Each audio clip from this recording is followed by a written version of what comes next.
introduce me? Yes, I forgot to say that. But I don't have any, so I'm just going to say the fabulous Oh, that's wonderful. co-founder and co-executive director or executive? I'm the executive director. Okay. Yes, okay. We don't start till 6 o'clock. Oh, 2 o'clock.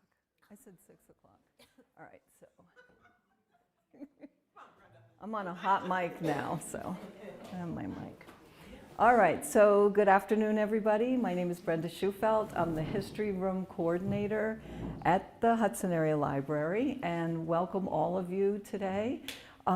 We are having a panel discussion about genealogy and race in the Hudson Valley, sponsored by, or actually run by, the African American Archive of Columbia County. We're very happy to be working with them on their Speaking of History series throughout this year.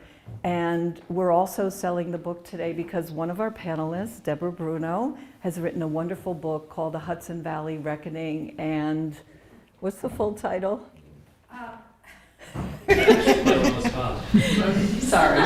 Discovering the, oh my God. Oh yeah, you remember. This is how it goes. Please, I always, because it changed so much as we were doing it. Yeah. I don't I'm sorry. know. I meant to bring the book up History of with me. slaveholding in my Dutch American family. Thank you. Thank you. Oh, wow. And this is Kelly Makushik, co-owner of Spotty Dog Books and Ale, who always helps us out with our book sales at the library, is on the History Room Committee also. So we're very happy for her. So I'm going to introduce Vicki Jimson Flood, who is the co-founder and executive director of African American Archive of Columbia County, an amazing organization that we really appreciate as librarians, as researchers, as American citizens. And just before you speak, I forgot one thing. I just want to say that we have an opening of our History Room exhibit. We have an annual exhibit. We have a new exhibit that will be opening on March 5th. So save the date and send us your RSVP because we are taking reservations. It's on the Patriots of Hudson, and it will be for the 250th anniversary of our independence, our freedom, things like that. So, Vicki Jimson Flood.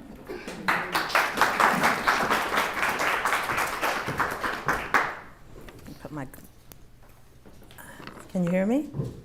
Okay. Thank you, Brenda. I'd like to take a moment to thank Brenda and her staff. Without them and their support, we would not be able to put these lectures together.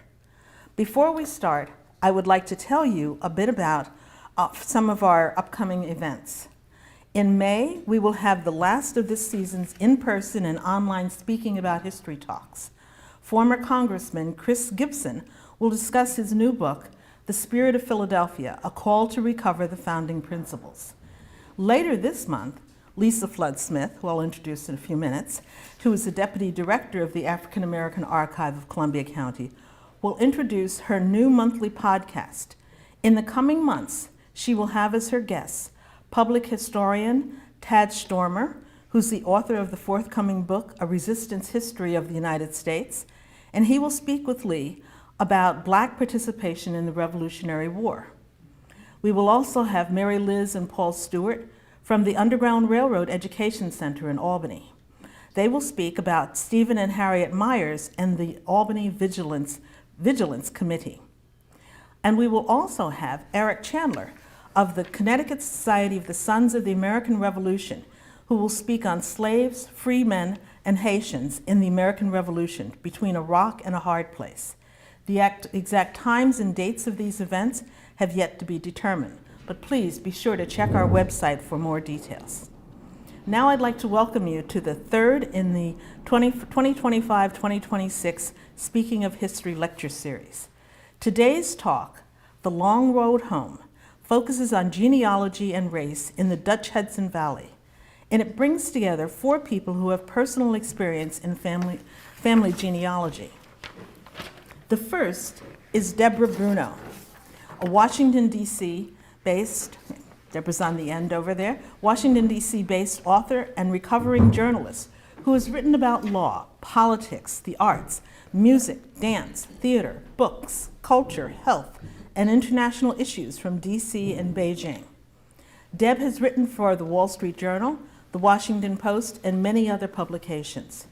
Her family genealogy, A Hudson Valley Reckoning, Discovering the Forgotten History of Slaveholding in My Dutch American Family. I have the title, okay, was published in October 2024 by Three Hills, an imprint of Cornell University Press. She is now working on a historical novel. Next, we have Eleanor Mire, a retired construction worker who lives in a city north of Boston, where she was born and raised.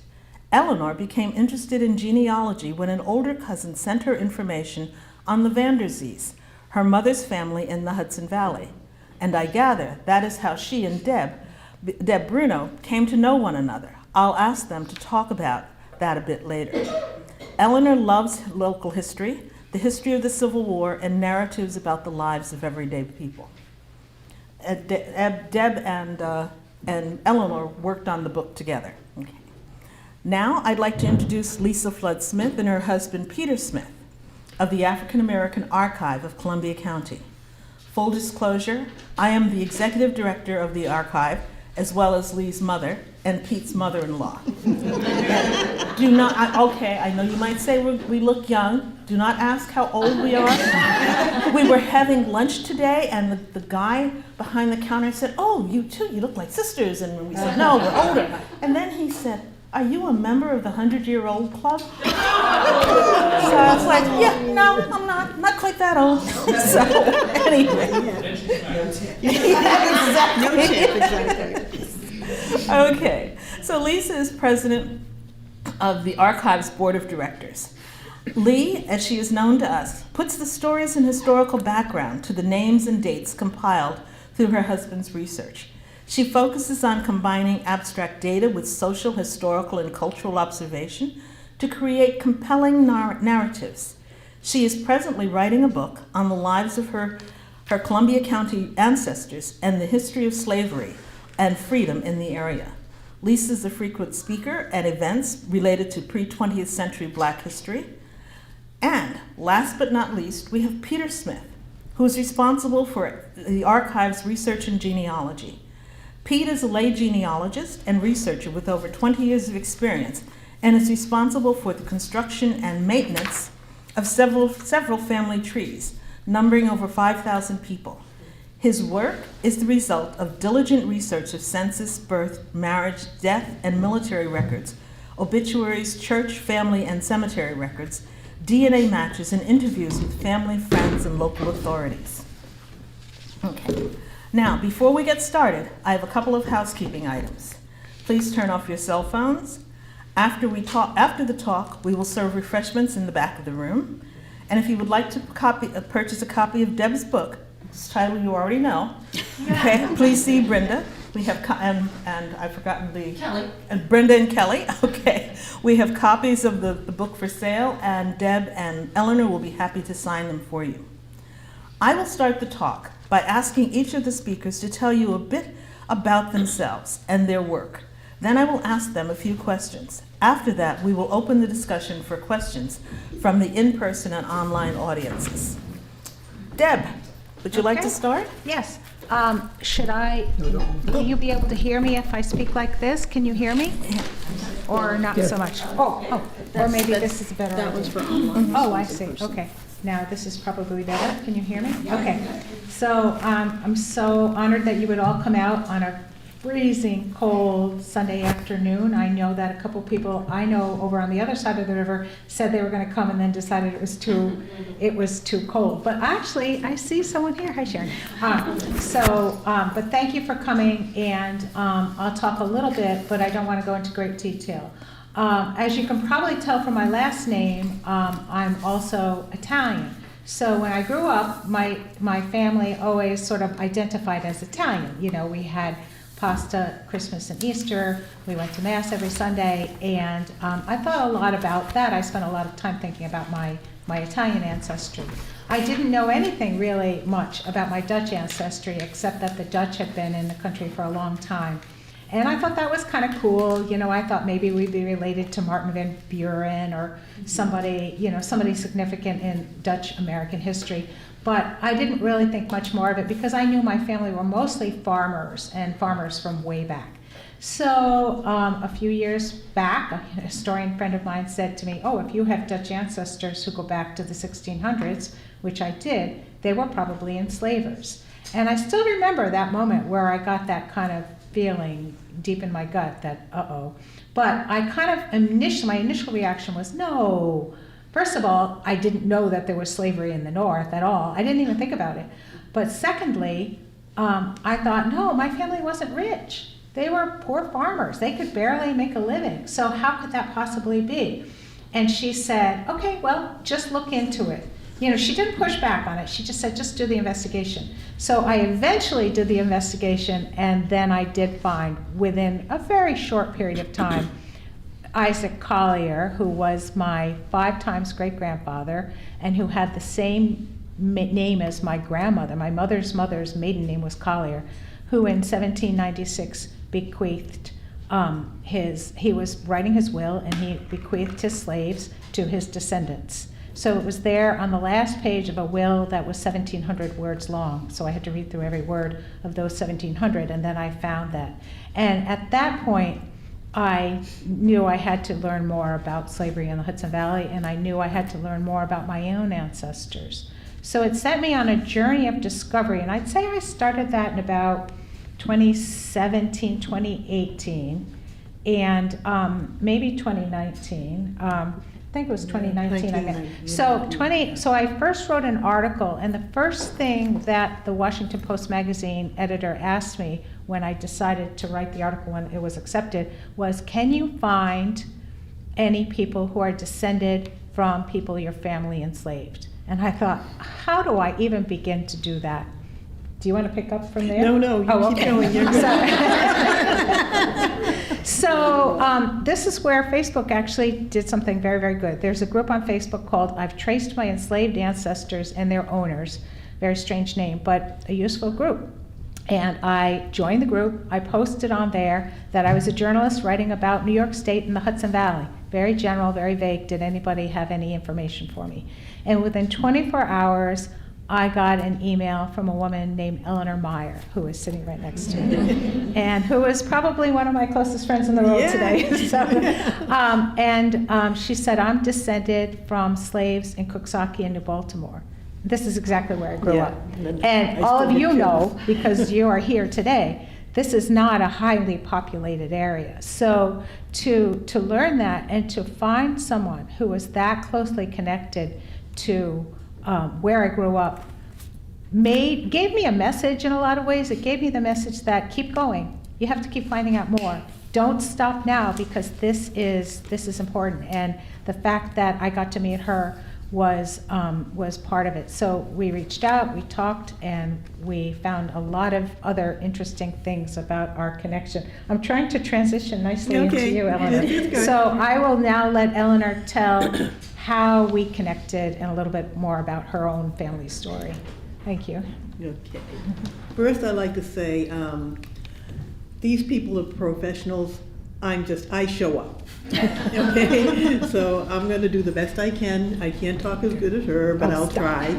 But I got into the genealogy because I had always been interested. My grandmother used to talk about her family, who was from New York, New Jersey. My father's family was Louisiana Creole, which was a lot cooler. But, you know, my grandmother did a little bit talk. She just throw out things. She didn't talk a lot about it. She did say that there were no slaves in our family. We knew that was a fib because we were brown, so somewhere something had to happen. But I did get this big, thick notebook from a cousin's wife. She wasn't the blood relation my cousin was, but she had gotten interested in doing his genealogy. She found the Vanderzees and fell in love. And Roberta actually was 91 years old. She passed away right before Christmas. and she was thrilled with the book, but she had a lot of information. It took me a couple of years, I was working whatever, but then when I retired, I had plenty of time to look it up, and I started, and when Debra posted her query on that website, another cousin of mine said, "You got to look at this post." And it turned out to be Debra. I almost didn't answer it because I get scared, because when you do this kind of genealogy, if you're black, it's a truth that when you connect with a white person and you say you're black, they step back. It's just a thing that happens, but I took a chance, and here we are. It was just an amazing connection. We connected immediately, and when I said Cooksaki, which I said Coxsackie, I didn't know, but she said no, it's Cooksaki. And we found out so many connections once we got into it. And that's where we are today. Hi, I'm Lee, also known as Lisa, so if you see it, Lisa on paper, but everyone calls me Lee.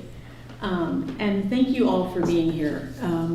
We keep doing these events, and we are constantly amazed at how many people are really interested in the things that we talk about. I know that it's being cold and the weather hasn't been great, so there are a lot of people watching online. So also thank you to all of you online for joining us. So I'm going to talk a little bit about how we started the archive and how we got here. So my husband is the genealogist, and in my family, much like Eleanor's actually, my father's from, his family's from North and South Carolina. We knew all the stories. My grandmother not only told us each when we were growing up, but like wrote it down before she passed away, handed it to us so that we'd always have the records of, the family who enslaved us and how, everything progressed time-wise. On my mother's side, I was very close with my grandparents, and they really never talked about it. They never talked about their history at all. I knew that they were from Stuyvesant and Kinderhook because I went to church with my grandma in Stuyvesant. That's really like how I knew anything about being on this side of the river. I remember at one point asking my grandma something about, if there were slaves on our side or whatever, and she was like, well, we had indentured servants. And I thought, oh, okay. And I was probably, I don't know, maybe 6th grade, and my whole knowledge of indentured servants is what I learned in school. It's like the Irish people and the British people came over and they worked for 7 years, and then they got, they signed their contract and they got to go out and have lives. And so I kind of assumed that, like, all right, that's what happened to us. And it wasn't until we started doing this research that I understood about the process of gradual manumission in New York State and how long it took and how involved it was. And we'll talk about that a little bit more because it is really, it's very, very involved.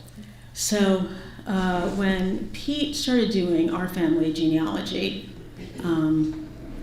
he kept finding people. He kept going further and further back. He's in the 1800s. He's in the early 1800s. We have now gotten back to the oldest ancestor of mine is a man named Anthony Van Allen, and he was born in 1773. His parents were born here, so presumably he had already been here, or his ancestors had been here at least for a couple generations before that. I'm a history nerd.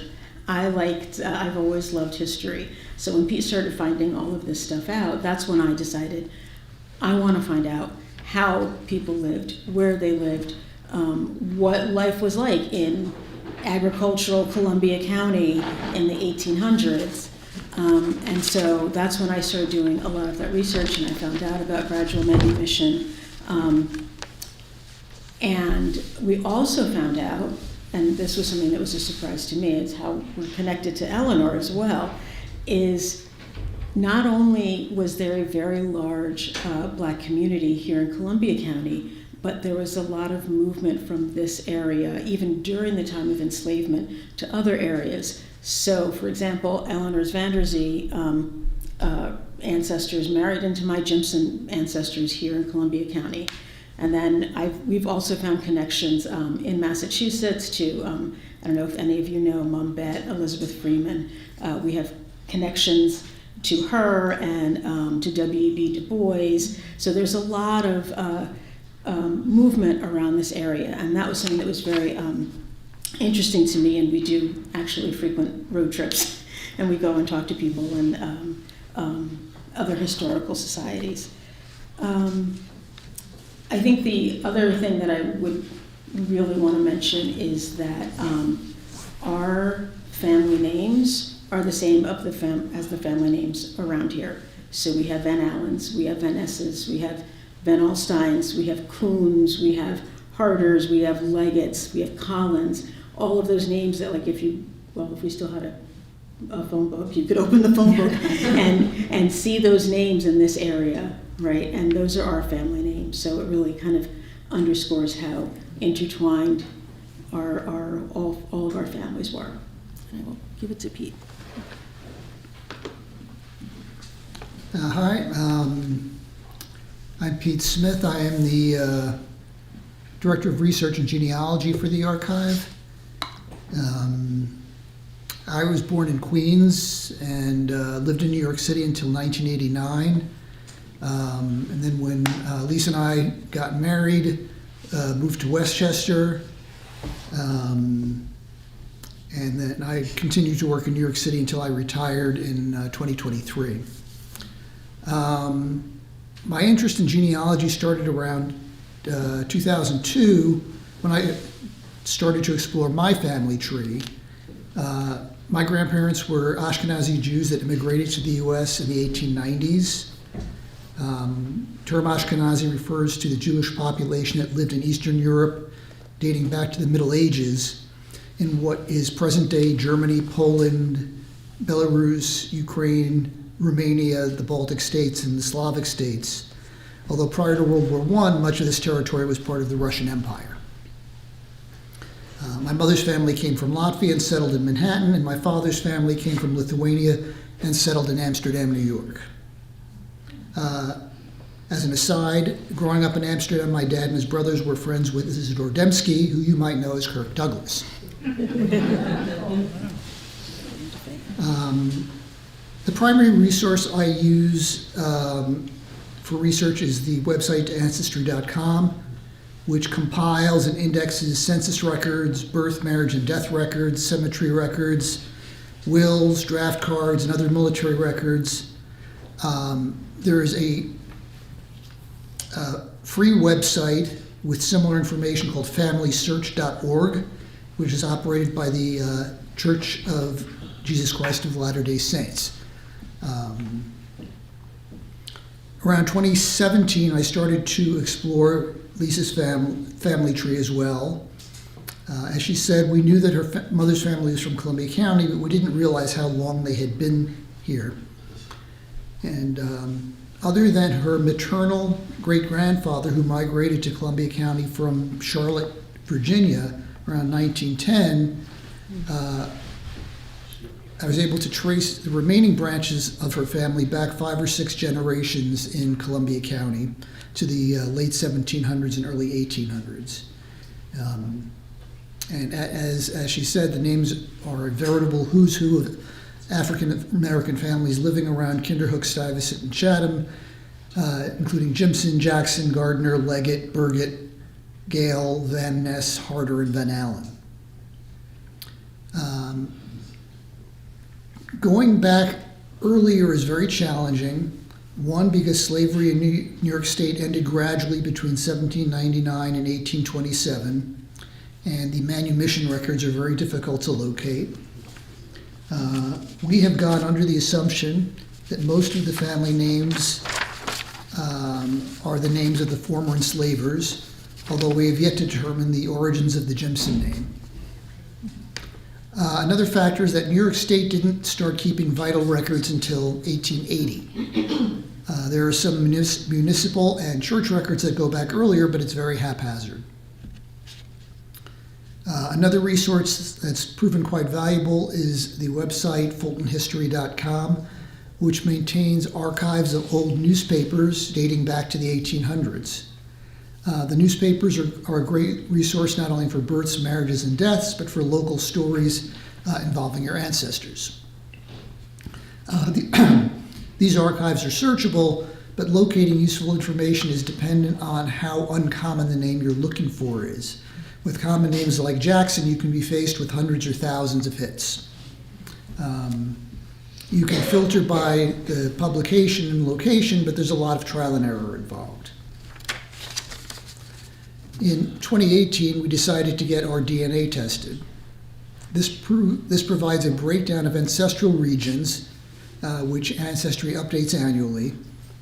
And it's worth noting that while Lisa's DNA breakdown is primarily African, 77%, she has significant amounts of Western European DNA, primarily from England.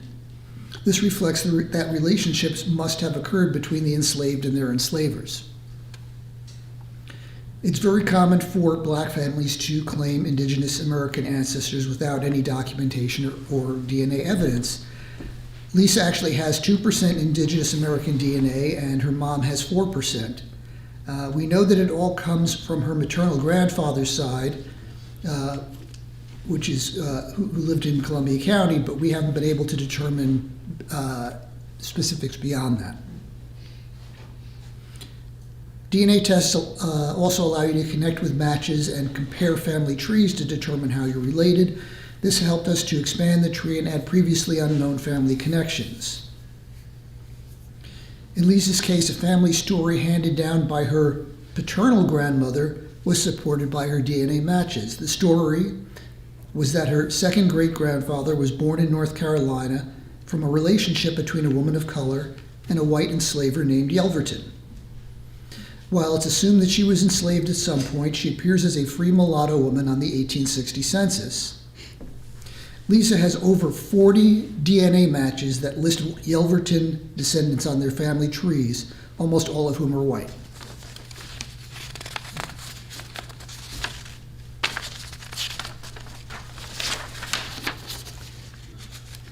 While the origins of this project started with documenting Lisa's family tree, in more recent years I've started documenting other Black families with roots in Columbia County. Among these are Springsteen, Whitbeck, Van Alsten, Vanderzee, Thompson, Skirmerhorn, and Minnessee.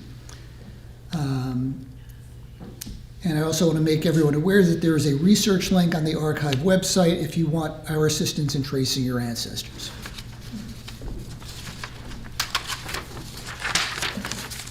Pete, could you pass the microphone back to Deb? And Deb, I'd like to ask you a few questions. Why did you feel you had to write this book? That's a good question. I had to write it actually because once I learned this history, once I learned about my ancestors, I thought, well, what's next step? And I should sort of jump ahead a little bit and say that after I wrote the first article and then after I wrote the book, I heard from a lot of people who found the same sorts of stories about their own ancestors and kind of went into now what do I do? I guess I'll learn more. Part of the difference is the fact that I actually write, and so I thought that why don't I use my writing, my love of writing to kind of tell the stories that that may not get told otherwise. So I felt as if this became a little bit of my sense of a responsibility. And that's why I use the word reckoning in the title of the book, because I felt like it was a little bit of a personal reckoning, that I could reckon with this history that hadn't been fully told before, and to find a way to kind of tell a story in a way that I would hope that a lot of people would want to read. That was the other part of it, is that there have been a fair number of good academic books that have come out in the last probably 15 years. I mean, just amazingly detailed and excellent books. But most people on a cold winter day are probably not going to pick up a book with a lot of deep, footnotes and a lot of heavy research. But if they want to hear a family story, maybe they'll be more likely to read it. So I had sort of a double-edged kind of reason for that, to tell that story. And also because it hadn't been told, and I thought that it needed to be told. What was it like for you to discover that you had your ancestors had enslaved people? she asked, what was it like when I discovered my ancestors had enslaved people? And I was horrified. I really still to this day can't really wrap my mind around the idea of one human being treating another human being not as a full human being and owning them and restricting their movement. And for some reason, I imagined that somehow I was immune from that story, that American story, didn't touch me directly. And so to find out that it did touch me directly was an electric shock to my system. And so I really was sort of shocked and horrified, and also made me realize that there's a lot I didn't know about history. And I thought I was fairly well read in history, and I clearly had missed something big. Is that the reason that you decided you needed to meet one of these enslaved people? You know, I was a little bit scared of that. I mean, you know, not everybody wants to meet a person who is the descendant of people your family enslaved. I mean, why would you necessarily even want to have any kind of contact with that kind of person? So, you know, there was some real trepidation with that. And to be honest with you, the reason I first did it was because an editor asked me to do it. I don't know if I would have been brave to do it otherwise, brave enough to do it otherwise. I was a little terrified, you know, and I think, so Eleanor and I both came into this a little terrified, you know. So. Well, did you feel guilty or ashamed or embarrassed? No, I don't. I mean, I think I only feel guilty for things I do. Like, I'm probably going to be embarrassed for about the next 6 years about the fact that I blanked on the subtitle of my book. So that, and yeah, the fact that I keep calling attention to it is probably not a good thing. But no, I honestly, but seriously, I didn't feel guilty, because I really do feel strongly that I'm not necessarily inheriting the guilt of my ancestors, although my ancestors were guilty. But I think because they were genetically connected to me, the finger was on the scale to tell me that this is the universe telling me you are the one who should tell the story, because it is your family. Mm-hmm. So I think that the word guilt is a sort of a packed word. It's a powerful word, and I think the word responsibility is the word that I would think probably most closely aligns with me. Well, do you think that your ancestors would feel guilty? I mean, slavery, it was common. Right. Almost every small landholder had at least a handful of slaves. Yes, slavery was common, but would they have felt guilty? No, I don't think so at all. But should they have felt guilty? Yes. And, you know, I've had discussions with people who've said things like, well, you know, this was common, so they were you have to understand this in an anthropological way, in that this was accepted by the society at norm. But, you know, and you know this too, I'm sure, that just because it was largely accepted doesn't make it morally correct. And also, there were still lots of people who were morally opposed to it, even when it was not the norm. You know, abolitionists in the beginning were considered the lunatics of the time. They were not considered the normal sort of way of thinking. They were the outliers. And it took a long time for the whole idea of abolition to be accepted. So I still struggle with the idea of trying to get inside the heads of someone who could think it is completely accepted and normal to enslave another human being. And I don't know if I ever will be able to. So, Deb or Eleanor, how did you meet? At what point in your research did you get together? I'll let her talk. I'll do the best I can. Okay.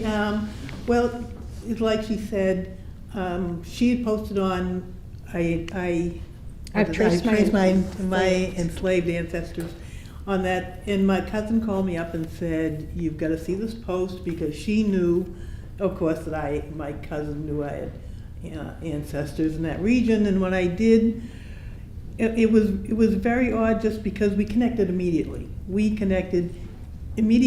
And when I told her Coxsackie and New Baltimore, and she came back saying that's where her family. And then I mentioned the name, the Hotellings, because we knew that my ancestor had been enslaved by the Hotelling family, and she has Hotelling ancestry. So small town, had to have some kind of a connection. And it was very exciting for us. It was very exciting that we were actually we were on the same plane. We were on, I didn't expect her to feel guilty. And I think she was a little bit nervous about me, but I couldn't understand why. Why I was like, why are you nervous about me? Because you're the person I've been looking for. This is the interaction I had been looking for, and we had it. And what is your relationship like now? We're like sisters. It's funny because she's one of the oldest in her family. I'm one of the youngest, and I'm the youngest, but she's 10 years younger than me? Not but she's 10. my older. No. She's my older sister. But she has a great older sister who I love I also. was the youngest in the family, and I have all that youngest, and she is very responsible, and she kind of carries this whole thing. I do kind of She bug does. her. Can you Yeah. answer that email that you just got? Things like that. I'm terrible. so. I am the quintessential youngest child, and she's the quintessential oldest child, but it works well because I think that's why. I think that's why. Good to hear. Lee, what prompted you and Peter to begin your research? What prompted us to begin our research? Curiosity, I guess. Just because we didn't know anything about, my mom's side of the family. We were, like I said, I knew that, she had grown up in Stuyvesant, her mother had grown up in Kinderhook, and that was really about it that I knew about that side. I did not know that my maternal grandfather's family was from here at all because they lived in Albany. I never knew that that his branch of the family also actually originated in Columbia County. So, I think it was just curiosity. Like I knew so much about the other side of my family, and I really wanted to be able to fill out some of the details on my maternal side. And Lee or Pete, how many entries are actually in your family tree now? Or in my family tree? That's you.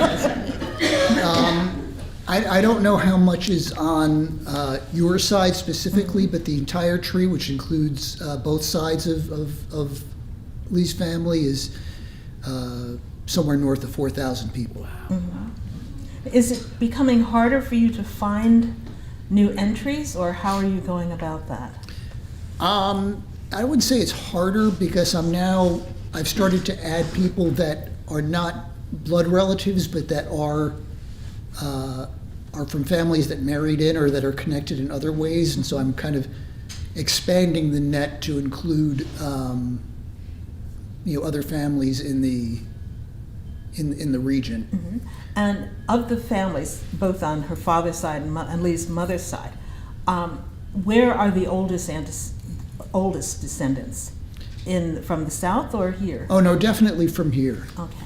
Yeah, in the South, we really don't have any records before the Civil War. Mm-hmm.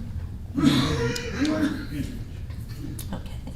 Lee, we often hear about slavery from the Southern point of view. As a matter of fact, that's all we've heard about. In particular, we hear about rape and miscegenation. But is it different? Is the story different in the North? And what have you and Peter found in your research? My personal experience on my father's side, we know exactly the relationship between enslaver and formerly enslaved. That was the root of that branch of the family. We don't know pretty much what happened on the side that's from the North. The Dutch had really a different sort of relationship with their enslaved people than the Brits had, so that may have something to do with it. I will say, as Pete said before, I do have about 20% European ancestry, which is actually not that much, all things considered. But it's pretty well split between my paternal side and my maternal side. So I can't speak to really whether there was rape. Clearly, if there was a relationship, there's no way that it could have been consensual. But I stopped before calling it anything as intense as rape. There's almost definitely miscegenation. And when for me, when I look in the mirror, like, I thought I was going to have a lot more European ancestry, right? Because it's like, you expect, I'm kind of light-skinned. I thought I was going to have like a lot. And so I was really kind of surprised that I actually have so much African DNA. And from all over Africa, when you look at, on Ancestry, when you get your DNA done, they show you a little chart of the different parts of Africa that your ancestry is from. And the parts that I have the largest portions from, so Ghana and Mali, those are actually the areas where the Dutch were going to find their enslaved people. So that's sort of like another little clue that we were probably here in the original, before, if not before the Brits, at least we were here with the Dutch. Like I said, I can't speak really to whether there's actual miscegenation. But Can it's in my you DNA. explain a little bit as to why we have so many Dutch last names in our family? It was more common in the North for the formerly enslaved people to keep the names of their enslavers. Not so common in the South. In the South, you hear a lot more of, we got free and we changed our name to Freeman, or something like that. I think probably because of the way gradual emancipation happened in New York State, you could be a already manumitted person and have children who were still enslaved. You could have a partner who was still enslaved. And so it was easier and I think more comfortable to be able to keep those names, keep those family names. And you see it all over. In Massachusetts and Greene County, all over you see people maintaining the same names as their enslavers. Not only the family names of the enslavers, but the first names as well. And Peter will tell you that's been the bane of his existence, asking, well, why are all these people named the same thing? First name, last name. It's true. We don't know. Okay. Lee, I know you do a family reunion. Could you tell us a bit about that? Sure. So we started working with the folks at Lindenwold, the Martin Van Buren Historic Site. They asked us to consult with them on trying to figure out the history of Black people in that home, on that property, and how they could redo their presentations and their visitor center in order to reflect the whole history of the house and not just the history of Van Buren and the white people in the house. Part of that, out of that came a project which we called the Original Kinderhook Black Family Reunion. And what we did was we invited descendants, anyone who was a descendant of the original Black families, to come and go through the house and meet the people who run it and find out more about their history there on that property. And it was wildly successful. We were really, really surprised. We didn't think that many people were gonna, come up, and there they were. And how many did we know? We didn't know very many of them, honestly, which is also a surprise, to be fair. So we decided that we wanted to make this an annual event because people were really interested and they continued to be interested afterwards. And so we decided to hold it every year at the time of Pinkster, because Pinkster is the time in the year when, during the time of enslavement, the enslaved would be given a few days off, free, to go and to reunite with their families and to gather together. And so we thought it really would make sense and be kind of even more meaningful for us to have a reunion at the same time that our ancestors would have been reuniting. I don't know how many of you know about what Pinkster is, but it is the Christian holiday of Pentecost. And for the Dutch, it was a very big holiday. And so their enslaved people was a big holiday in their life also. And so they would give they would let their enslaved people have a few days off, sometimes up to a week off, and they would gather in places like Albany and Kinderhook and different places, and they would have dancing and music and markets and family reunion kind of stuff, and people would be getting together. And for a lot of people, because of the way, because of the distance between households, for a lot of people that was like almost the only time that they could actually see other people, of other Black people, other people who maybe spoke their language, their native language. So it was a big meaningful time in their year, and so we wanted it to be a big meaningful time in our year as well. I should say too that Pinkster, our Pinkster Fest this year, the 3rd annual Pinkster Fest, is in Rothermel Park on May 16th. Everyone is welcome. In Kinderhook. In Kinderhook, I'm sorry. Yeah, it's okay. Deb, I'd like to move on to you. What were some of the biggest surprises for you in writing the book? Biggest surprises, there were so many.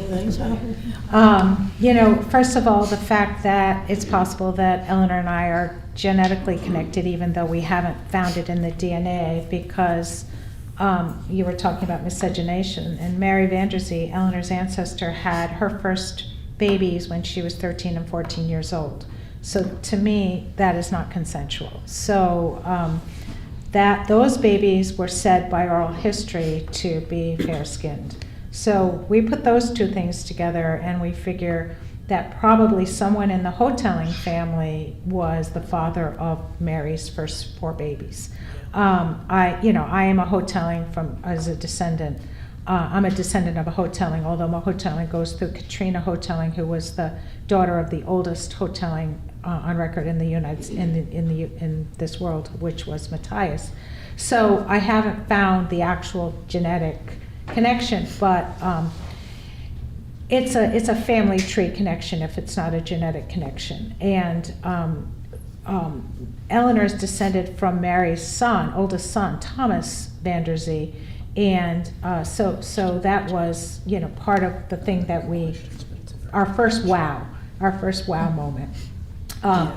One of our other wow moments was when we realized that we were both connected to the Van Bergen overmantel, which I know you've done a wonderful program on in Columbia County, which is a painting in Cooperstown, New York, at the Fenimore Art Museum that shows the homestead of Martin Van Bergen, who was a Leeds, New York enslaver and farm owner, and he had a painting done in about 1730-ish. Yeah. And it's considered one of the first depictions of slavery in New York State that shows Black people sort of in their day-to-day lives. It's not just a portrait like the Schuylers may have had a portrait.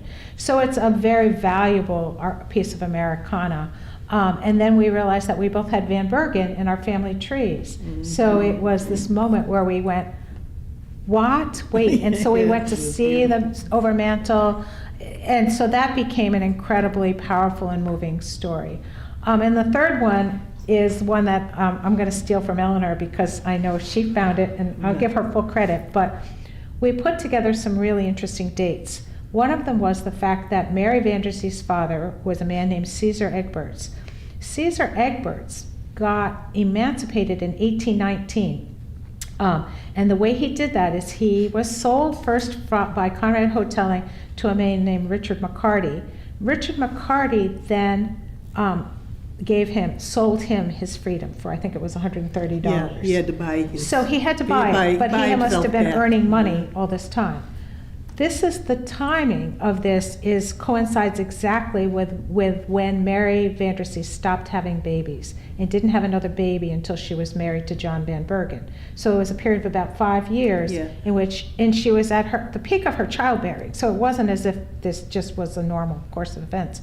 She probably became, he probably became, do you want to say it? Because I'm stealing all of your. No, it was just that she stopped having those babies. And my thought was, he bought his freedom to get his daughter out of the situation because she was not born enslaved, she was born in the twilight, and maybe he went to the family and said, give me my daughter, it's fast to stop. And so she'd had 4 children by then. she was from 13 to 19. She had 4 children that we can account for.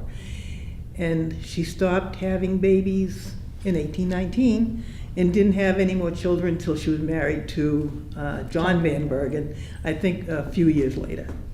So, and she was living with the Hotelling family at the time too. That's why we think there's a connection. And all those children were listed as mulatto. So that was one of those aha Surprise. moments. Aha. It was one of Yeah. those moments I'd seen the information, but I glanced over it one day and went, oh my God, it just occurred to me.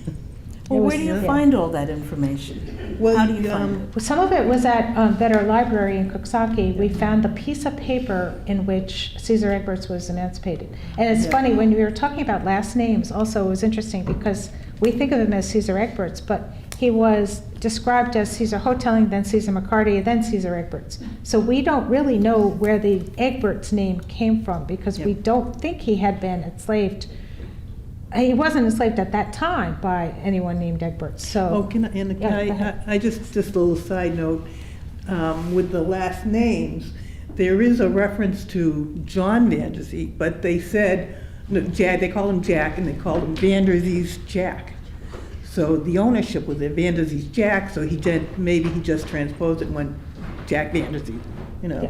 And maybe John Van Bergen was Van Bergen's John. Possibly, yeah. And that might have been a way people took their last names. Can I just jump in there one second? Yeah. Sorry, I just wanted to say for the people who are watching online, we actually are monitoring the chat, so if you have any questions online, please feel free to put it in the chat. Yes, thank you. I forgot that part. Sorry. But I want to, Pete, how do you include DNA in that, in terms of your research? So I find that if you come up with a DNA match to somebody, and then especially if that person has a family tree attached to their profile, you can work your way back and see how you're you're related because of the DNA, but you have to figure out, okay, well, how am I related? And you can backtrack on your family tree and their family tree and find the common ancestor. And that's allowed us in several cases to make connections to very large branches that we didn't know existed. And tell me about hints and shaggy dog tails. How much truth are in these stories? Well, one of the things that you have to be careful about if you're using Ancestry or actually any of these sites is they will feed you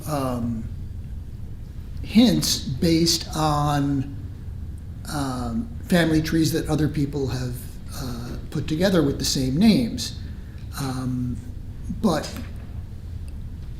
if people haven't done their research carefully, it's quite common for them to have incorrect information in their trees, or they'll have somebody with the same name, but they'll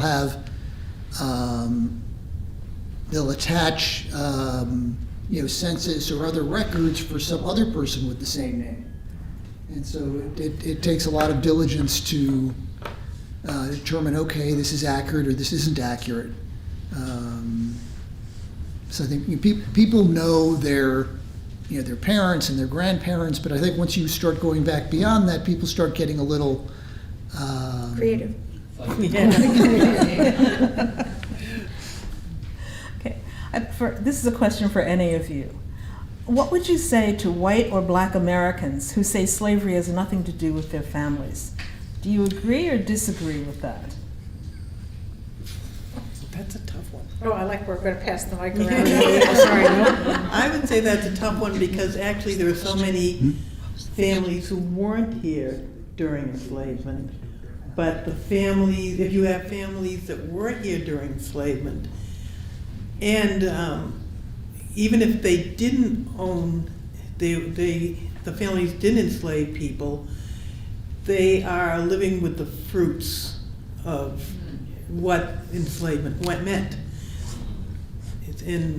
But it's very difficult to discuss it with people because there's this defensive thing that kicks right in generally. And so it's hard to discuss, and I almost don't like to broach it only because there really is this reaction and a very, I don't know, very pointed, that they just are mad, almost mad when you bring it up. Okay, I might as well say something. Okay, so, you know, I get a lot of comments from people, oh, you know, my family are immigrants, new immigrants, they haven't been in this country that long, or my family were poor. Those were the two ways that people can go like this and be distant, put an arm's length to what our country's history is. And that's true. Their family may have not been in this country that long, and they may have been poor. That doesn't absolve them of understanding their history. I still think we have to understand our history, no matter how long your family has been here, and you know, the fruits of what our country was founded on are something we still must embrace all of it. We must know all of it. And you know, I'll get a little bit on my high horse now, but I'm just kind of offended that people find that anything that is in some way negative about our history is something that should not be taught or should not be discussed. I think that that's not how we learn history. We learn history by understanding all of it. And, you know, that I hope that we are able to embrace that everywhere in this country at some point in the future. Did you want to add something to that? I just wanted to add to that, I mean, even if your ancestors were not enslavers, this country, you are even now today living basically on the basis of what happened during that time. Our entire economic system is based on that. It's based on enslavement. So even if your personal family did not own slaves, you're still affected by it. You're still benefiting from it, even at this point. So, you know, there's that. And I also think one of the things, I'm sorry. That's all right. I also think one of the things is that people tend to approach this history with shame. Like they have to feel guilty or they have to feel shame. And for me personally, and I think probably for all of us, I don't approach it with shame. My ancestors were who they were, and they were in that situation. I'm actually super proud of them for surviving and, you know, going through that and thriving. I think that's really important.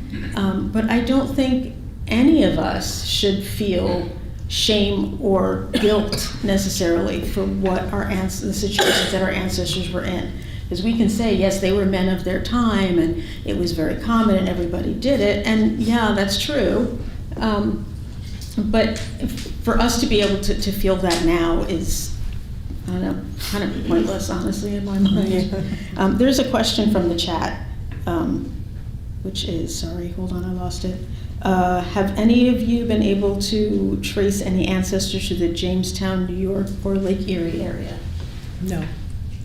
No, not us. That's easy. Sorry. That's Okay. All right, yes and no questions, we love it. I'd like to get back to this question of guilt. What do you think about reparations? That's, Whoa. How long do we have? Still looking for your 40 acres and a mule? You know? So, listen, this country is never, ever, ever going to hand every black person $1,000 or whatever monetary reparations people think that we are due or whatever, because financially that's just not even possible, and the logistics of it, of figuring out well who actually deserves, so to speak, that money is mind-boggling, right? I believe that back in the 60s, when we had all those civil rights bills, when we had voting rights and we had equal opportunity and we had the admissions practices, those were the first steps towards repairing the situation. And to do it legislatively, I think makes a lot of sense, right? To repair that situation and make a fair playing field. Yeah, I'm not going to say anything because I'm going to get political now. I'm done. And reparations is one of those topics I kind of stop at it because I think one of the problems is we haven't gotten recognition yet. There are not enough people have recognized how evil enslavement was. They really don't even delve into the horror of it.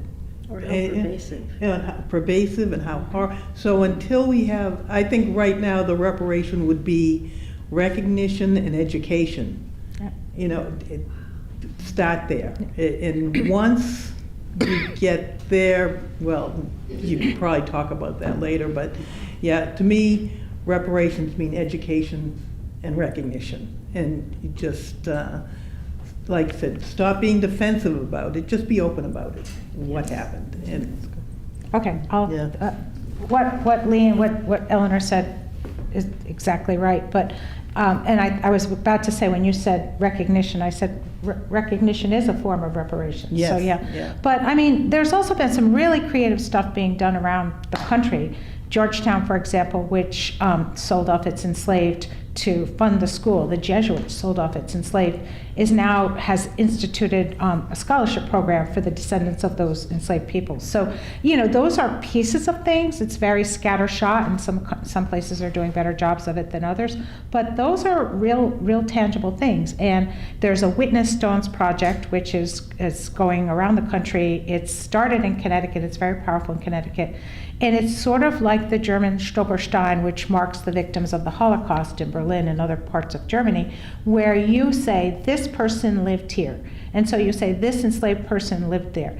And if that stone is in a sidewalk or a building or something, you stop and you think, oh, and it just stops you for a moment and it makes you think, this wasn't just a pretty scenic walk that I'm taking. This was a place where history took place that I don't even think about until I see that stone. So if that can cause a school child to say, I need to know more about that, that's great. That's a form of reparation also. So I think there are many ways. I agree with Lee that the financial part could be just a giant, kind of nightmarish sort of scenario, but I think there are ways of doing that as well. Places where land has been taken that belong to people. Those sorts of things can happen. I live in Washington, D.C., in a neighborhood that was redlined. That's really something that we have to think about, what that means for us. So yeah. In one part in your book, you talk about the erasure of time and apathy. Does that play into it? Would you like to say a few more words about that? Yeah, I could talk. I think it's interesting. I think the whole kind of the sense of apathy, a lot of this information was there. It was in the books, but there was a big shrug of the shoulders from many historians about it. It was there, but you know what? It wasn't that bad. It didn't last that long. Nobody was really badly hurt. So there's this diminishing of the impact of it, which I think is part of that kind of whole apathetic sort of idea.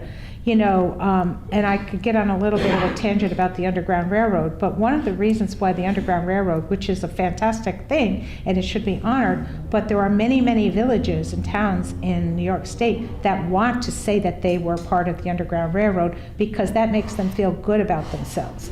And they were not necessarily part of the Underground Railroad, but if they had an old house, they might want to claim that they were part of the Underground Railroad. So what I'm saying about that is history is, people love to hear about the feel-good stories of history, and I don't blame them because I love them too. But we cannot understand the feel-good stories of our history without understanding what went before, and what went before was smoothed over. So apathy and erasure is very much a part of why I didn't learn about my own ancestors until I was a much older adult. And I think that that's something that needs to be corrected. So that's why you didn't hear about it when you were in school either. You weren't taught about it. I wasn't taught about it, no. I wasn't either. No. Yeah. No. And one of the things that you said too, when I walk through the village of Kinderhook, it's so nice to know that my ancestors were there. I feel like, wow, this is part of my life. Yes. This is really important to me. Yes. That to me is a form of reparations. Yes. In terms of knowing who I am, where I came from. Yes. That is so important. Especially when you're a kid and you're in junior high school, and American history class, and the teacher's going around the room asking all the kids, oh, so what is your heritage? And then the teacher will say, oh, you're German American, and the Germans contributed this or that. And when I was in that class, the teacher, when I raised my hand and said, well, what did Negroes say? We were Negroes at that point, because we've been colored and black and African American. But anyway, I asked her, what did we contribute? And she said nothing. Yes. I was floored, and to this day, it stays with me. But now, when I go to Kinderhook and I'm walking through that town, or I'm visiting the Persons of Color Cemetery, I'm like, no, we did stuff. We were here. We had real lives. We were people, normal people. I'm sorry. Okay. Okay, Lee, do you have? A couple questions from the chat. Yes, I was just going to ask you to do that.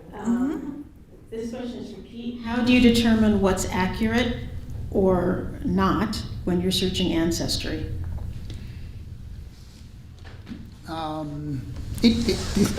It depends. So if it's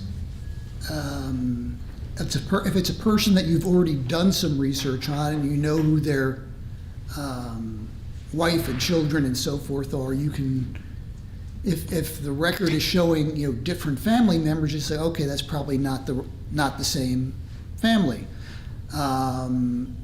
If you haven't researched that person, then it's I will generally put a thumbtack on that and say, okay, I need to dig into this some more and find some records that either that support or don't support what is this other person has in their tree, and it's challenging because the records are not great, and they vary greatly depending on like what period of time, and for some periods of time you can find the actual marriage licenses with the list the parents and where they grew up and the whole bit, and then but for the newer records it just gives the name of the bride and groom. So unless you go to the state archives in Albany and dig through the actual paperwork, the online records are somewhat limited. Okay, can we take a few questions from the audience? I'm going to go, so please repeat the question, but you need to speak into this microphone so that they can hear you online. Okay. Go ahead. First of all, thank you so much. I have so many questions. I'm not going to ask all of them. This is just incredible, and to hear your story. My name is James. I grew up in the American South. Specifically, my family is from Low Country, South Carolina, and Virginia. So I have a comment and a question. My comment is that when I worked on a reparations committee with the United States Congress, specifically with Representative Cori Bush, and it's really trying to figure out like what does that mean. One thing that I think people don't understand about slavery or enslavement is that although it ended formally, it just became something else, right? Yes. It was the plantation to the prison pipeline. Mm-hmm. It was Jim Crow lobbying. So it's like there's no way we can start. You look at Tulsa, and I've been out to Tulsa, and what they did to suppress Black people gaining wealth and influence and power. And Tulsa's just one story. I grew up in Richmond, Jackson Ward. They built a highway through it. This happens in North Carolina. So the reparations doesn't just start, it's not just about, bankrupting the Freedmen's Bureau to pay back Confederate soldiers. The reparations is like, we are, I don't think we're free. I don't feel free as a Black American person in our present day. So it's like, where do we say, okay, it ended? Because it hasn't. And even more so, we're being reminded of that every day under this great administration, but I will not get political.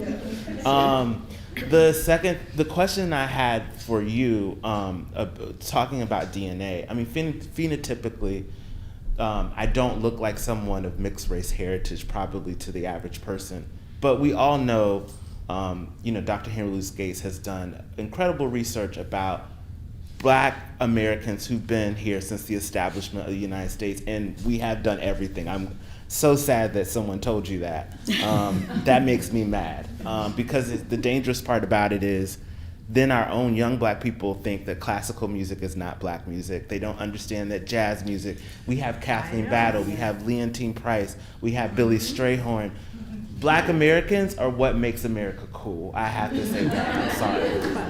No argument is that had that teacher not said that to me, you wouldn't. when I got to college, I would not have taken a third major, and that one being African American history. And that's So what was going on. this is the reason why I went to Hampton University, because my best friend told me, my white best friend in the early 2000s told me that you guys didn't do that much. It's about civil rights and slavery. What else do you have to say? And I'm staying at his house studying for midterms. So this is not something that just stopped at a certain period of time. Okay, I'm gonna get to my question because I'm rambling. But I just gotta say, and also other ethnicities are cool too. So it's anyway. But I wanna say that I have a question about the DNA, because I've heard, and maybe you can clarify this for me. I have indigenous DNA from my maternal side. Probably it's my great-great-grandmother who lived to be 111 years old, Carrie Priester. And we probably think that she's probably from the Yamasee tribe. I've heard that indigenous DNA people may have more than they think, because there's some sort of suppression, that there's not as many indigenous people that actually go on to Ancestry.com. And so samples, and the thing about Black American, just people of color in general, you're getting an estimate based on the pool of people that they pull from. There's a lot of people who don't want to give their DNA because it's been used to trace them to criminal activity. Indigenous people may not trust. I mean, we have the Tuskegee experiments. There's a historical thing about giving over your saliva or your bodily fluid. So with the DNA tests, sometimes I don't even believe they're specifically accurate. They give you an idea based on the pool, but if you could just expand upon that, that would be helpful, because I might be completely wrong, but I would like to know what your thoughts are about it. Thank you. I think I understand what you're asking, and I think you're largely correct. I've been working with Ancestry for quite some time. They change their DNA algorithm every year. And so I first got tested in 2018 or 2017, and mine hasn't changed, because mine just comes back 100% Jewish. But Lisa's changes every year as to what parts of Africa her ancestors came from, and the one that changes a lot is which European countries her ancestors come from. And I think in terms of indigenous population, I think you're absolutely correct that their database is much smaller from that population, and so there may be a lot of people with indigenous backgrounds that are not getting picked up because it's getting lumped into some other population. But I have seen over the last 5, 6, 7 years that they have gotten better, and that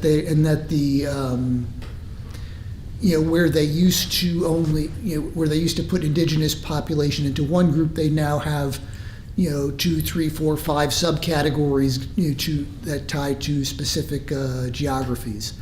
And so as they get more samples, they the research is improving. Do we have another question in the audience?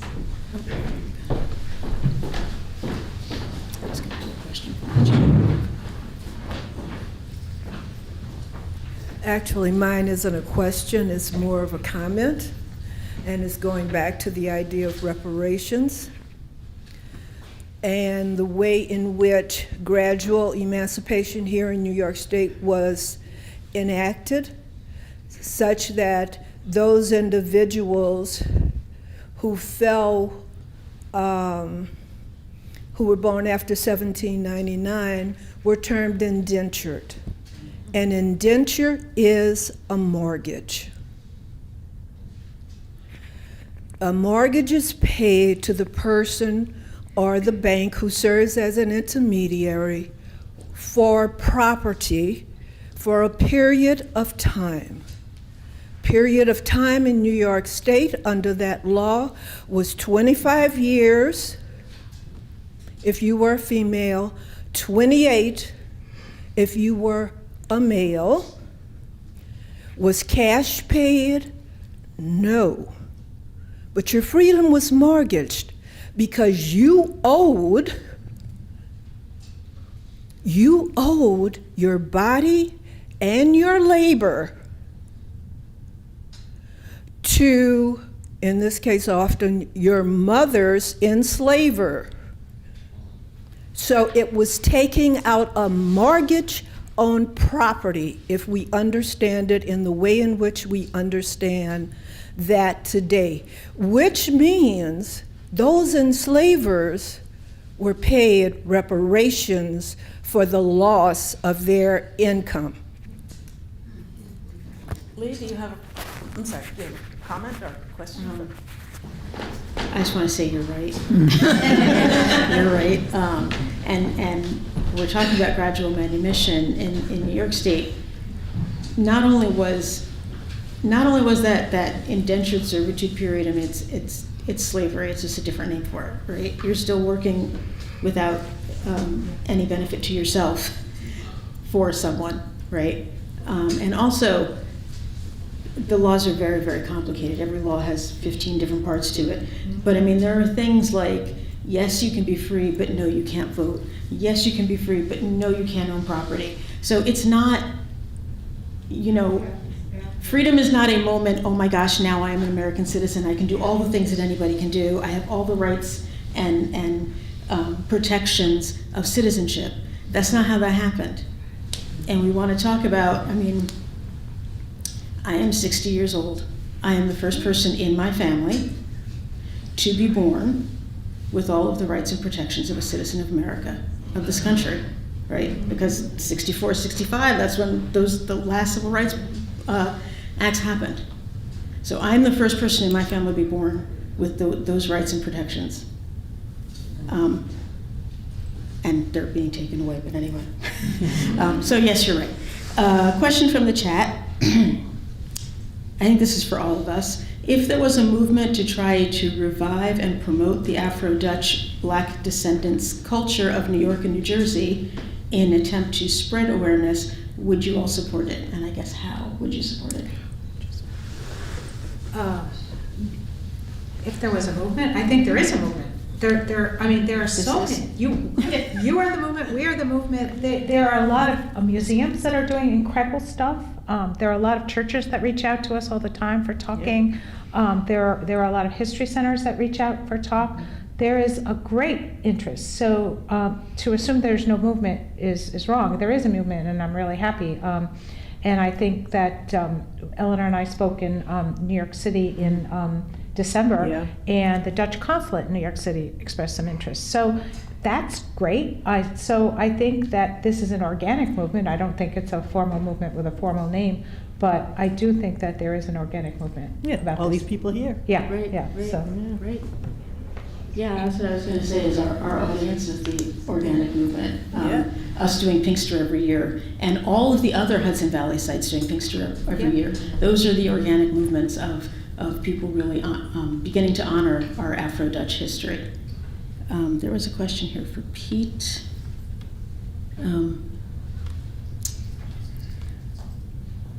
I think it was, how do you document enslaved people on your tree and ancestry? I'm not sure there's an easy answer for that. I mean, most of the, It's enslaved relationships, sorry. How do you document enslaved relationships on the trees?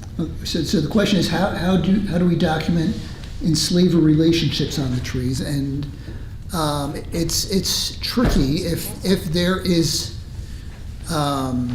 if we know for a fact that so that's one of somebody's parents was an enslaver. They'll probably go on the tree as a parent of that person. But when you just have when somebody appears on the census, they are generally they're at that point they're generally a free person. When people were enslaved, they weren't counted on the census. Or they were check mark. Yeah, there was a schedule that the enslaver, you listed how many slaves they had, but they were not listed individually. In general, they were not listed individually by name, and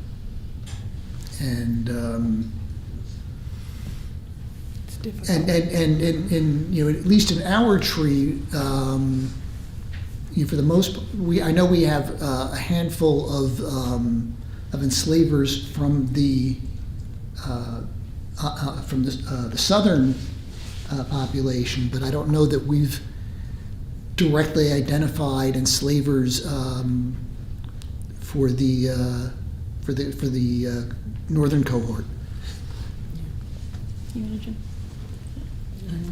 I will say also that I don't know if you even know this, I use the tags and notes feature on Ancestry a lot to sort of indicate things so that people can sort of determine more information than what Ancestry allows you to put in their Yeah, I do as well.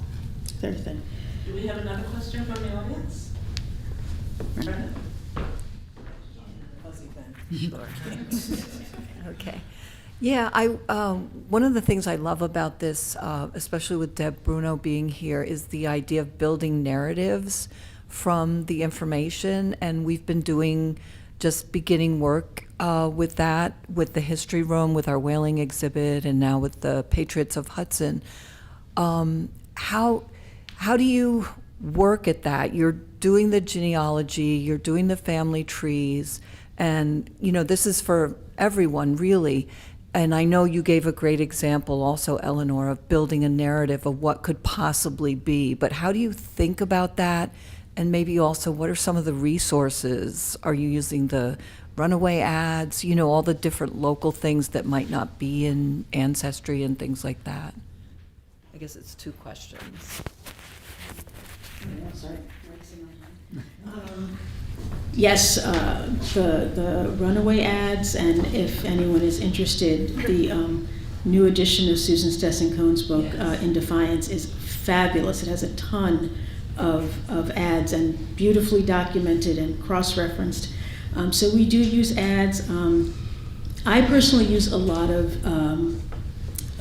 historical documents. So, for example, the other day I was looking through the documents from the first Congress, I think it is, of Albany from like the 1670s, right? And there will be things like, so-and-so owes this other guy some money and he didn't pay, so he's going to give him his enslaved person named blah, blah, blah, right? So I can take that little bit of information and maybe be able to extrapolate it into something else. And it's a lot of educated guessing.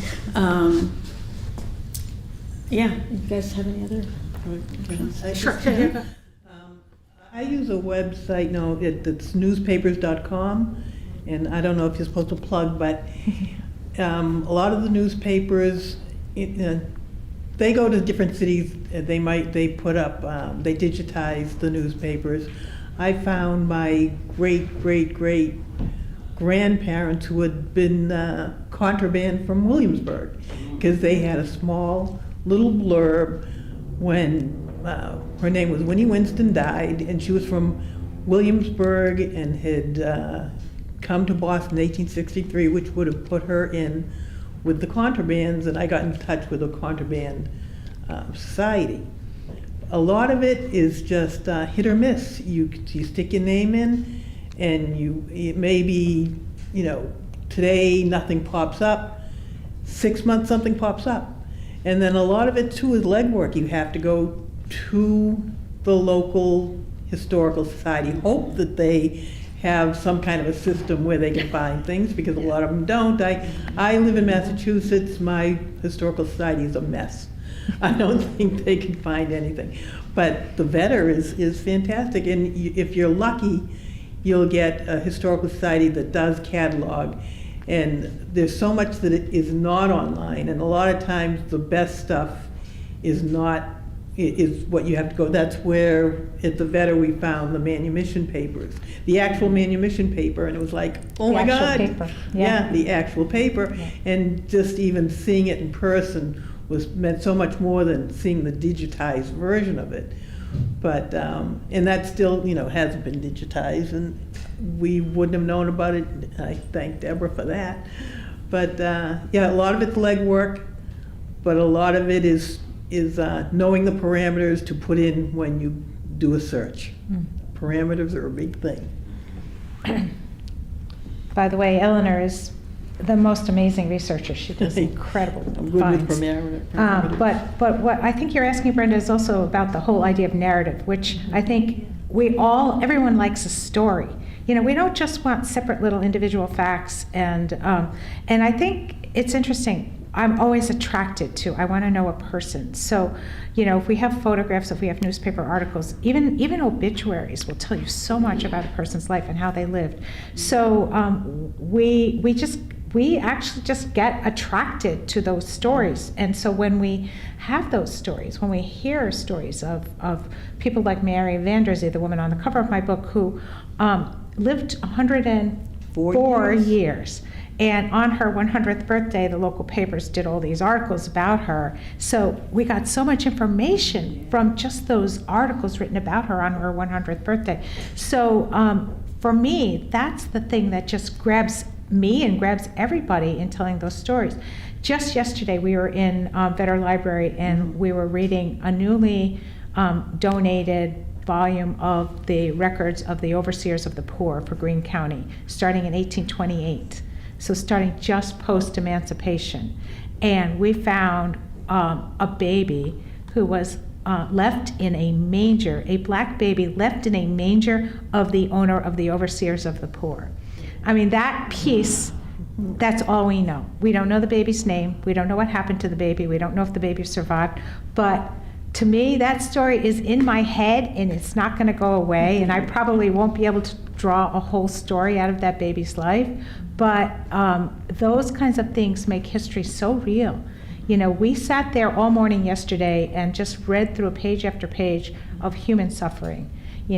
Mothers with babies being sent to the poorhouse, people who had problems with mental illness, people who were entire families who maybe lost their house. I mean, there were just so many stories like that. So I think that you're asking sort of how and why both at the same time.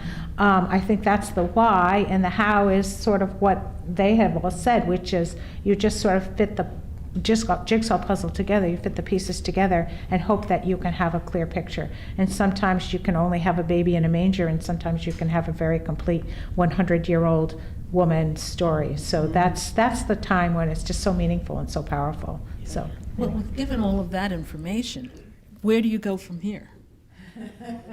Another book? well, and to probably academics and historians, this may feel a little bit like cheating, but that's why I'm writing fiction now, because I have stories in my book that are like something out of Jerry Springer. So I thought, you know what, maybe I need to use a little bit more creative insight, creative whatever, creative something. My brain is obviously a little bit off today, but, and to play around with some of those stories, and also put a little bit more of my thumb on the scale of the people who are not writing the stories, but who are actors in the stories, who I would like to know, and so I'm making it up, what they think about all of this that happened and what they might do in some of these situations. So that's what I'm doing, but I don't think that that's necessarily the only solution. I think we just have to keep looking and digging for records.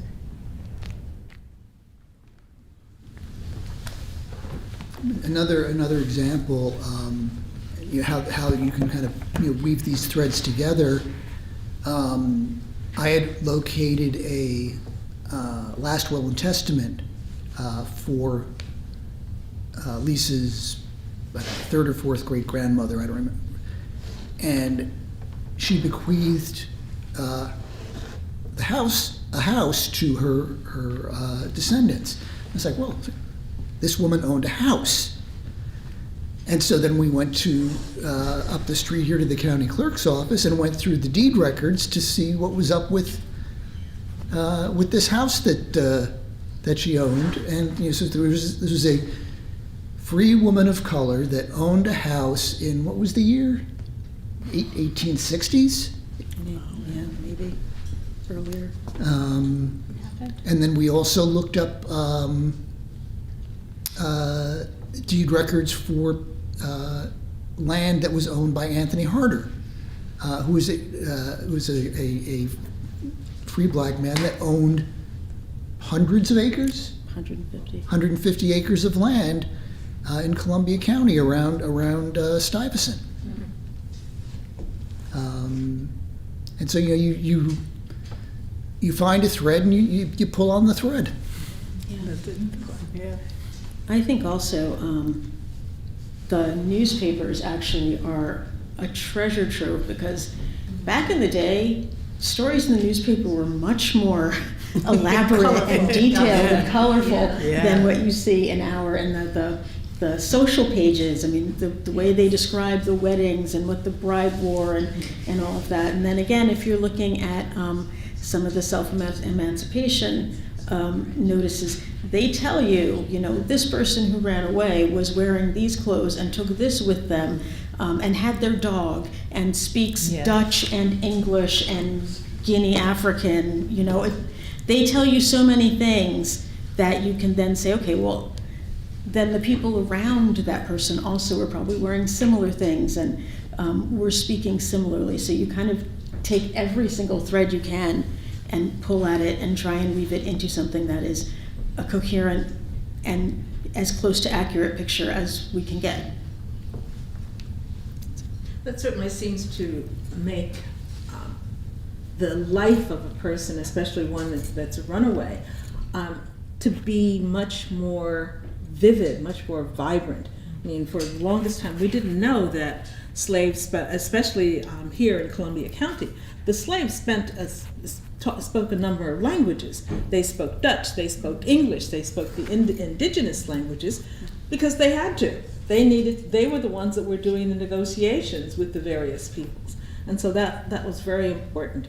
Now, also now that we're talking about coming from the past to the present, can any or all of you talk about the Vander Zee? What? And which there's that one, the photographer. Oh, James. James. Yeah. Okay, you guys want to talk about James? Well, James was my grandmother's first cousin. Mm-hmm. But my grandmother didn't get along with her cousin James. I didn't even know about him until I was probably in my 20s. Had no idea that I was related to, because she was a very hard woman. She was very upright, and he did some things that she didn't like. But Explain who he is. James Vander Zee was the photographer for the Harlem Renaissance. His parents came from, I think, Kingston. His father was butler to U.S. Grant. His mother was maid to U.S. Grant after Grant left the White House. But then Grant lost his money, they end up moving to Lenox. He grew up in Lenox, Massachusetts. Quite a few of there are a lot of the Afro-Dutch in this area ended up actually found in Lenox, because Lenox, Stockbridge, the Berkshires, because a lot of wealthy people built these vacation hotels or vacation homes. And W.E.B. Du Bois, his family, the Egberts, the Vanderzees, they all ended up there. His parents ended up there, but then he actually worked in those hotels. He became a photographer and moved to New York City, and he was a photographer of the Harlem Renaissance, and he took pictures of probably all the black celebrities, right from Marcus Garvey up to Basquiat. And he has work in the Smithsonian. He has, I think his body of work has been taken up by the Smithsonian.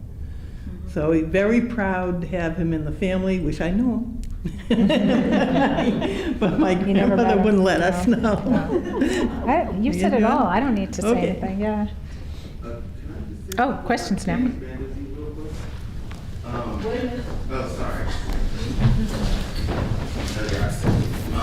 So an artist that I collaborate with, his name is Lau Ashton Harris. He has a home in Germantown. He's also an incredible photographer.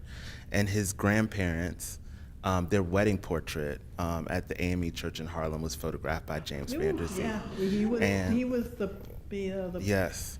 And I just want to say to everyone, Primary Information, which is a publishing independent book company, they just released a book called The Harlem Book of the Dead that James Oh yeah, Vanderzee. no, I gave it to her for Christmas. Yes. Yeah. It's a great Christmas present. It's a great Christmas present. And I have a copy of it, but before this time, you had to pay like hundreds and hundreds of dollars to get this book because they had not reproduced it. But a lot of people don't know that Vanderzee did a lot of death photography. Yes. That was a for thing. Black families. It was Yes, a thing. It was a big thing. Yeah. And so go to Primary Information. It's only $20 now. Yeah. And maybe you can find it at Spotty Dog too. Yeah.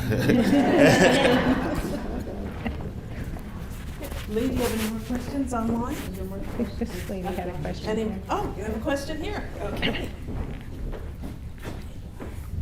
You had mentioned a family connection to Ma Beth's, and I was wondering if you were able to uncover any story or how that connection is and what that family member was. So the connection to Monbet is, again, because everyone moved there was a lot of movement to Stockbridge and that area.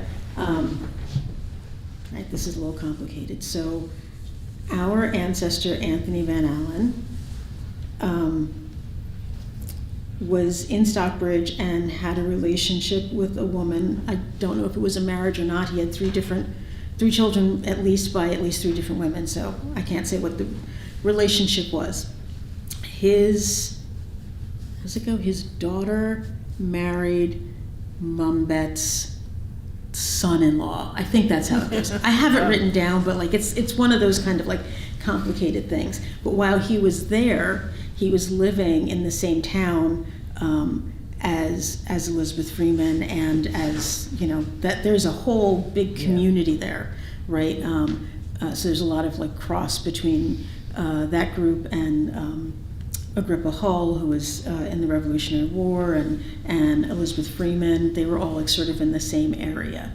So we know that there was interaction, at least to some point, but we don't really know the actual details of it. But I have it written down. If you ask me after, I'll actually tell you the Monbet story too. So our Monbet story is a little weird too, but Monbet's original enslaver was a Hogaboom in Columbia County, and then she was sold to the I forget the name. a family in Massachusetts, but she had siblings. Is anybody going to come up with it? I can't remember. Anyway, but Monbet's siblings, this woman's siblings, were also from the Hogaboom. We again, this is a little bit of a creative leap. We think they were her siblings. They were the same age, but one of them was a young woman who was sold to the Conine family in Greene County, and that is one of Eleanor's relatives, the Conine family. What struck me about this is that you have a woman named Elizabeth Freeman who was able to lobby for her freedom and was able to get her freedom in this agency. But then you have parallel stories where that didn't happen. So you do see that, she was the unicorn. She was the unusual one.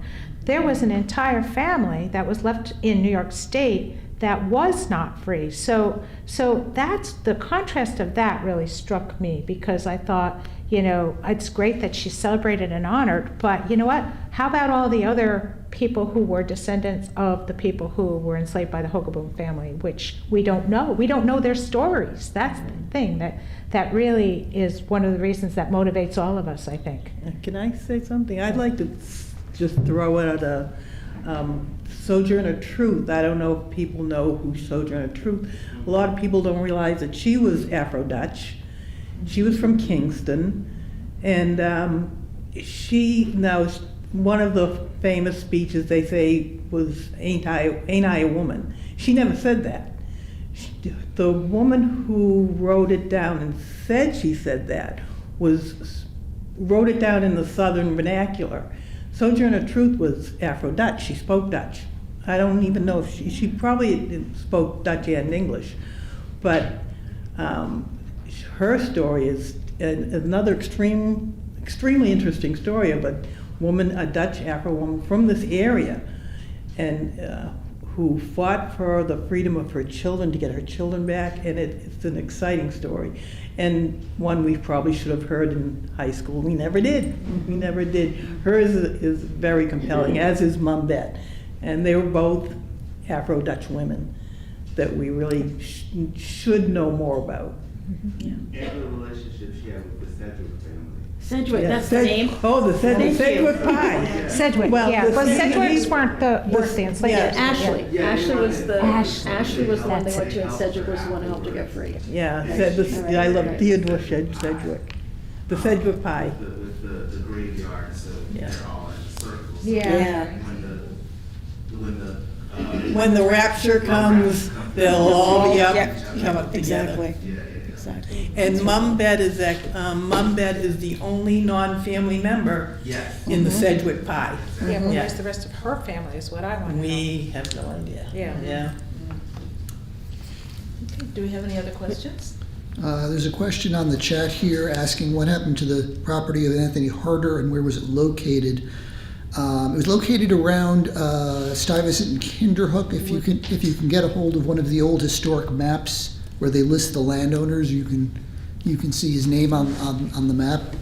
It's around what is now known as Dahlgren Lane in Kinderhook. And it was after he passed away, the family sold it off. Oh. Yeah. Any questions here in the audience?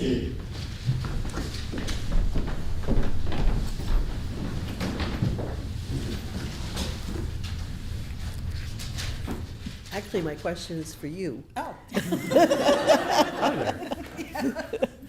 At what point did you realize, and what did you think when you realized that this little family history project was turning into a whole other kettle of fish? Yesterday. That's a good question. First, they were doing the research on their own, and then they kept asking me, well, who is this and who is that? And I was like, oh. And then finally I said, okay, let me think about it, and I started telling it. So it was, I don't know, when did we start this? 5 years ago? Yeah. 3 years ago? 5 Something years like that. Four or five. Yeah, and so that's the point. I mean, I had heard all of these stories from my mother's mother and my father's mother were best friends. They lived in Kinderhook. They grew up in Kinderhook. Okay, and they were friends their entire It's life. not gonna They each reach. had 5 children, and they were supposed to marry each other, but they didn't, except for my mother and father. So I heard all these stories, and I knew what had happened in Kinderhook, but I didn't put 2 and 2 together. It didn't occur to me that they had Dutch names. It's like, yeah, okay, that's their last name. I mean, I remember my mother, when she came to Kinderhook and elsewhere to visit relatives, they'd be talking about people like, say, the Van Alstynes, and they would stop the conversation and say, well, which one are you talking about, the black Van Alstynes or the white Van Alstynes? because everybody had the same name. It was like, it was just the way things were. It didn't occur to me that there was anything to it. And then, Lee will tell you this too. My mother has a photo album, and she had a picture of her mother when her mother was about 20 years old. And she's standing next to a woman who's seated, who's obviously an African woman, because she's very dark, okay? And she's about the same age. And my mother, when she told me about this picture, she said something about the woman being a slave, being born in slavery, or she was a slave. I thought all along that this woman came from the South. It wasn't until like last summer or so that I thought, no, wait a minute, this woman was a slave here. So it's still hitting me. It's coming, slowly but surely. It's incredible. I mean, to go to the Persons of Color Cemetery in Kinderhook and to realize of the 15 remaining gravestones, 5 are our people? More. It's like, wow. It's a connection, yeah. And it's great. Okay, if you want to give me a mule instead of 40 acres, I'll take a lot. But I'd rather have this than money, because it's just much better. Yeah, really. I'll take the 40 acres just 40 acres of prime New York real estate. Oh, yeah. They would never give you prime. Exactly. It's reality. That's true. Well, as somebody who also has very deep Hudson Valley roots, I am so grateful to all of you for expanding my understanding of our shared heritage. So, thank you. This is important to remember. Columbia County is a very unique county, and we need to take credit for, not we, all of us need to take credit for that and to promote it as such, because our story is very different, meaning ours, the whole county, is very different than elsewhere.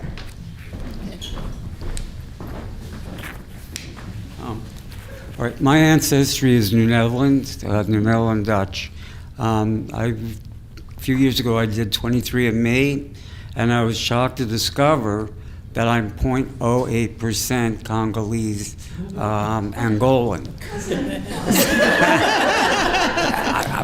Of course, to discover how that came about, it happened in the 17th century, and I'm probably descended from one of the original half-slave company slaves. And I'm just wondering how common that is, that people know that they've got some African blood within what's considered the white population. Okay, I'd like to answer that and then take it to most of us black folk know that there's been a mixture. Most of the white people probably don't know or don't want to admit. They don't acknowledge. Right, they don't want to know. Okay, go ahead, speak. Do you have another question? No. From the chat? No. No comment about that? Well, You said it. Virginia, did you have a question? I was going to say a lot of people might see that on their DNA and they don't acknowledge it. They pretend it's not there. They won't tell people about it. You're very unusual that you came out and said that it's there. Because unless they're on like Finding Your Roots, they just don't. Just to reiterate, the group that, the Facebook group that actually all 3 of us are in, which is actually such a font of knowledge and people who are really helpful and want to be helpful about finding out once they get their DNA and what they want. It's called I've Traced My Enslaved Ancestors and Their Owners. And their owners. And it's a Facebook group. Please do join it, because actually also we need more northern people in that group. Yeah. A lot of Virginia information, not as much. Well, that's Virginia. because there's a lot more questions and there's a lot more people. That Right. are there. Yeah. Exactly.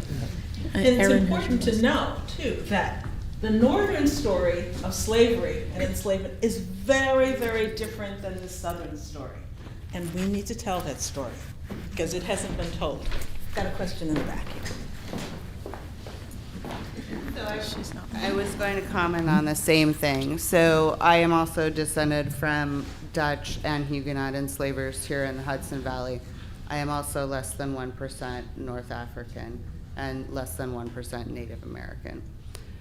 when I talk about this and do work for a group we work with in Ulster County, probably 2 or 3 people a year like us contact me and say, I took a DNA test. Why do I have, blood from Ghana? But very quietly. We don't usually talk about it at events. But I would say most white people don't know, but it's far more common than you think. Any more? Or someone around here? I was curious about Lee's podcast coming up, if there's any more information you would share about that?